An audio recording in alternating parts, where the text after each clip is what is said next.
Have you ever felt like your energy was being siphoned off, not by some dramatic betrayal, but by 1,000 tiny demands you kept saying yes to? Not because you wanted to, but because you were trained to. Since childhood, you were taught to be emotionally available, always present, endlessly kind. You learned to reply fast, to comfort others, to fix what wasn't yours to fix, because that made you good. And so, piece by piece, you handed out slices of your soul like they were infinite. And now you're tired. But not because you worked hard. You're tired because you've been too accessible for too long. Carl Jung said, "Everything that irritates us about others can lead us to a better understanding of ourselves." But what if what irritates you now is your own reflection in someone else's needs? You start to feel like a puppet. Predictable, easy to read, easy to reach. You react when they expect you to. You apologize when they want you to. You explain yourself to people who never truly listened in the first place. Somewhere along the way, your kindness stopped being a virtue and became a prison. The truth? The more available you are, the less they value you. Predictability becomes utility. People don't reach out because they love you. They reach out because you're easy. You've become an emotional emergency button. They press it, you respond. They unload, you absorb. Then they disappear until the next crisis. You think you're being supportive, but what you're actually doing is enabling a cycle that drains you and empowers them. And it's not even malicious. Most people don't know they're doing it, but they do know this: your energy is easier to take than their own discomfort is to face. And when you finally stop being available, everything shifts.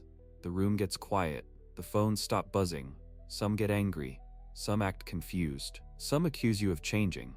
But you didn't change, you just reclaimed yourself.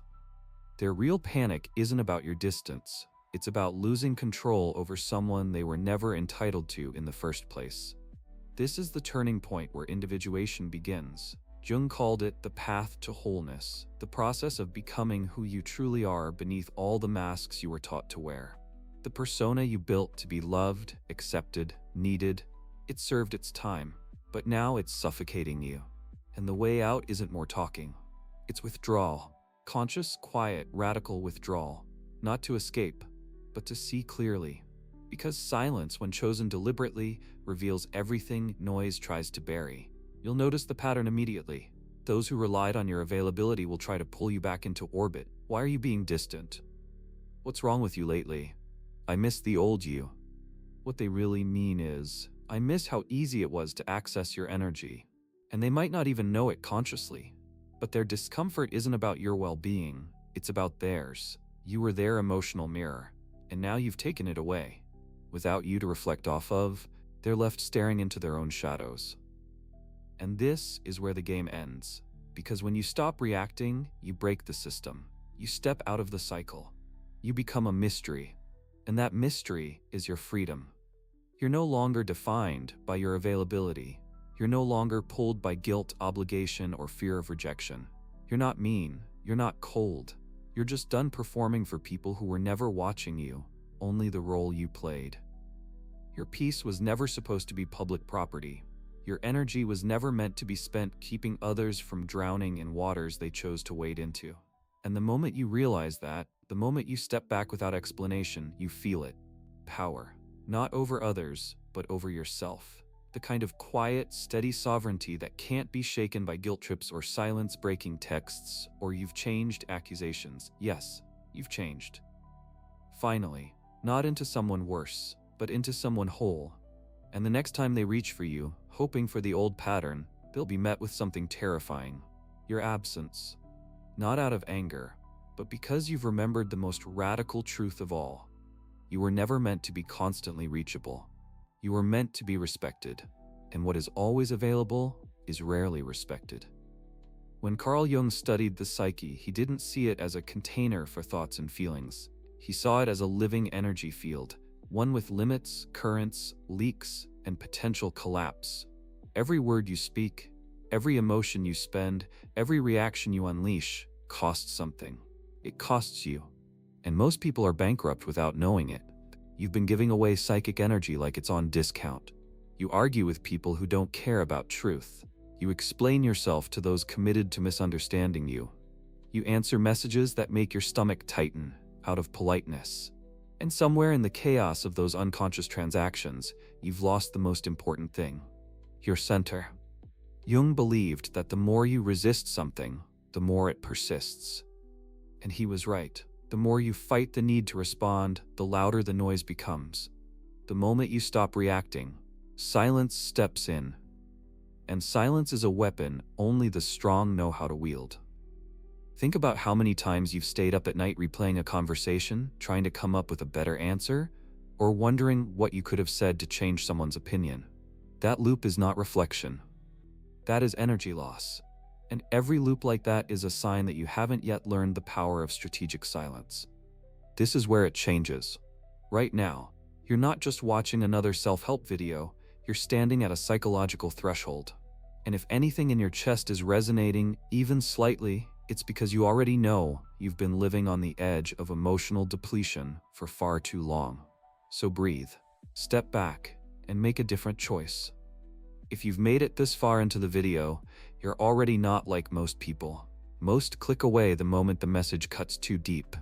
But you're still here, which means you're not afraid to confront yourself. And that's exactly the kind of mind this channel was made for. So if this message speaks to something buried in you, follow Psychopulse now. Like the video, subscribe. Turn on that bell, because these ideas, Jung, Nietzsche, the uncomfortable truths you won't hear anywhere else, are your tools for building a life that's not ruled by emotional chaos. And now back to the truth most people don't want to admit. Opportunistic people don't need to yell or argue or force you. All they need is for you to keep being predictable. That's how manipulation works. It doesn't come dressed in red flags. It comes in emotional routines, buttons they press, reactions they expect, apologies you give by default. They know exactly what to say to make you feel responsible. They know how to look at you just long enough to keep you hooked. But what they're really attached to is your reactivity. And the moment you change that, they lose their power. What Jung called projection explains this dynamic. People don't see you, they see their story, their wounds, their fantasies imposed onto you. And the more emotionally available you are, the more you become a blank screen for their projections. You're not their friend, you're a mirror. You're not their partner, you're a rescuer. They're not connecting to your soul, they're using your presence to avoid their own. This is why silence is so threatening. Because silence kills the projection. It leaves them with no one to bounce off, no narrative to control, no reaction to manipulate. And when they lose your emotional presence, they're left with what they fear most: their own voice, their own emptiness, their own shadow. So yes, your unavailability will upset people. They will call you distant, arrogant, selfish. But what they're really saying is, I don't know how to relate to you without controlling you. And that's not your problem to solve. That's a truth they must meet alone. You are not here to be a character in someone else's emotional drama. You are not here to explain your boundaries to people who benefit from crossing them. You are here to become whole. And sometimes wholeness looks like walking away mid-conversation. Sometimes it means reading a message and not responding. Sometimes it means deleting the chat, turning off your phone, sitting in silence while the world screams for your reaction, and not moving a muscle. Because that's where real power lives. Not in loud declarations, not in dramatic exits, but in quiet, sovereign restraint. And the more you practice that, the more people start to notice something strange about you. They can't quite explain it, but you feel different. Unreachable, rooted, mysterious. And that's not coldness, that's what self-possession looks like. You're not being rude, you're being real. And that's a language only the self-aware will ever understand. There is a silence that heals, and a silence that haunts. The first arrives after the storm, when you finally choose yourself over the endless needs of others. The second comes before that choice, when you're still betraying yourself to stay relevant in someone else's life. And most people live their entire existence in the second. They don't call it betrayal, of course. They call it compromise, compassion, kindness. But when your kindness leaves you drained, numb, and invisible, it's not kindness, it's self-erasure. And every time you perform instead of protect, you tell the world your piece is for sale. Cheap.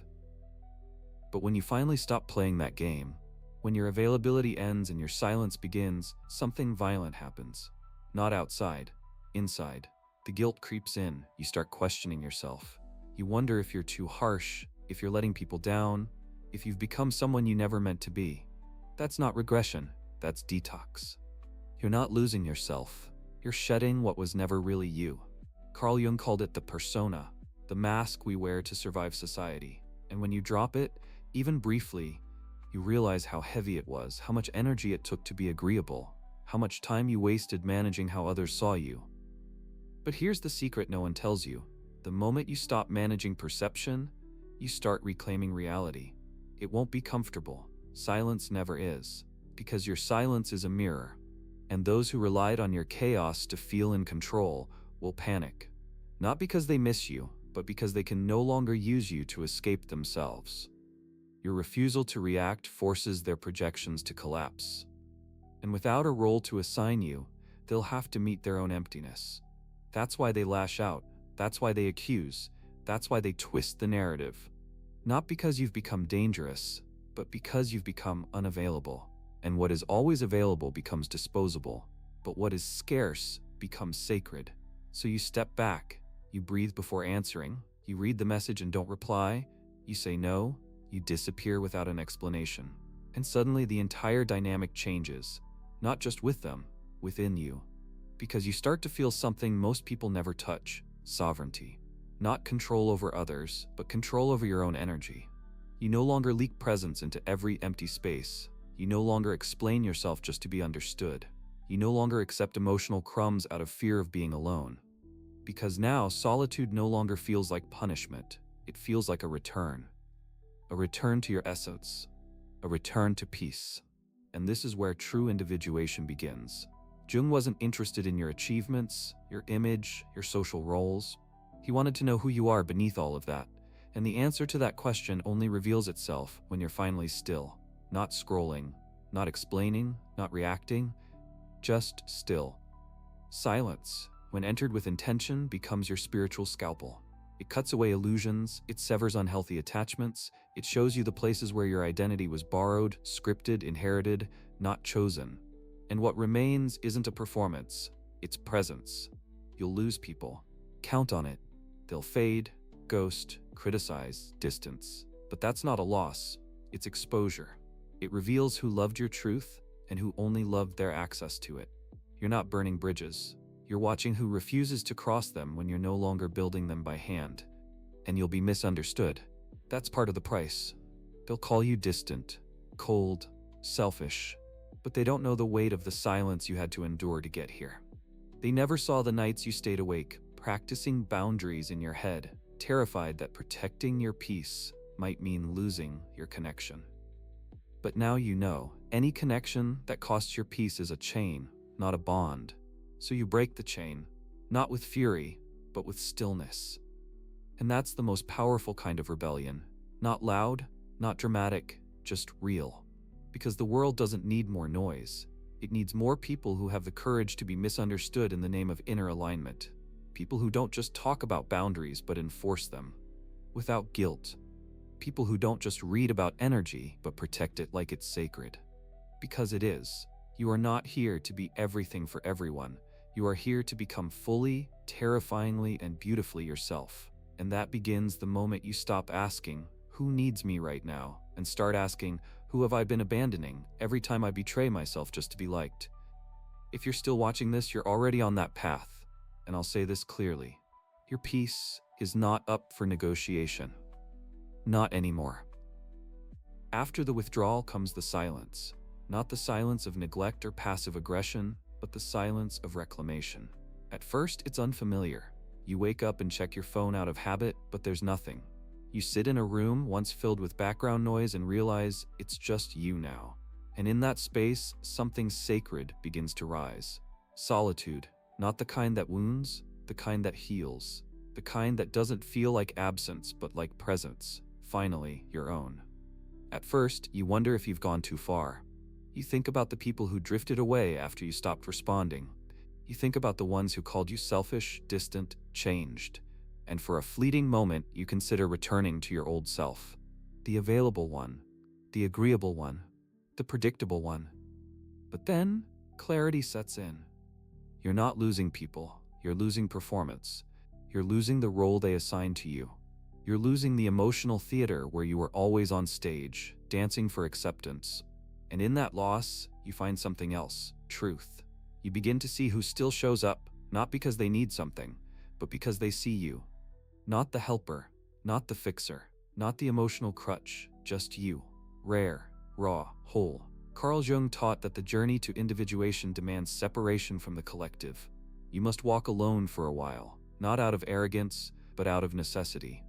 Because it is only in the silence of separation that you can hear your real voice again. The one that was buried under years of noise, guilt, obligation, and conditioning. You start to realize that your value was never meant to be measured by how many people depend on you. It was meant to be rooted in how deeply you know yourself. And now, you're beginning to know. You no longer react to every provocation. You no longer explain your boundaries. You no longer fear being misunderstood. You understand now. Those who misunderstand you are often committed to not seeing you, because seeing you would mean seeing themselves, and not everyone is ready for that confrontation. So you let the silence speak. You let your absence say what your presence never could. You let distance be the truth serum, because what's meant for you won't require constant explaining. It won't drain your energy. It won't make you betray yourself to maintain the connection. That was never love. That was survival. That was programming. And now, it's over. There's a point in this journey where you stop craving validation. You stop performing. You stop being the emotional sponge for people who never learned to manage their own storms. You no longer feel the need to be the first to reply, the one who understands, the one who forgives, just to keep the peace. Because peace kept through self-abandonment is not peace, it's paralysis. Now your silence is not absence, it's presence. It walks into a room before you do. It holds more weight than all your past explanations combined. It's a boundary without a wall, a shield without aggression. It is the ultimate declaration. I no longer perform for crumbs. And yes, it gets lonely. But loneliness is not the enemy. The real enemy was the noise that convinced you to stay in places where you had to shrink to be accepted.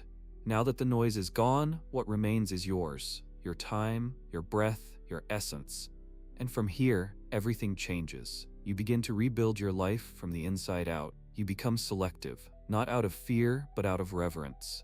Not everyone gets access to you. Not every message gets a reply. Not every crisis requires your participation. Your energy becomes intentional and your presence rare. And rare things, they are never used. They are revered. Carl Jung once said, "The privilege of a lifetime is to become who you truly are." That privilege is yours now, if you choose it.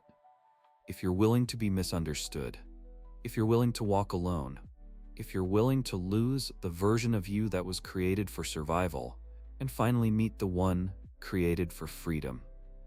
You don't need to explain your growth. You don't need to justify your silence. You don't need to apologize for choosing peace over people-pleasing. You are not abandoning anyone. You are returning to yourself. And if anyone can't handle your wholeness without needing your chaos, they were never really with you to begin with. So be rare, be misunderstood, be unavailable, because in a world addicted to access, your silence is not just power, it is revolution.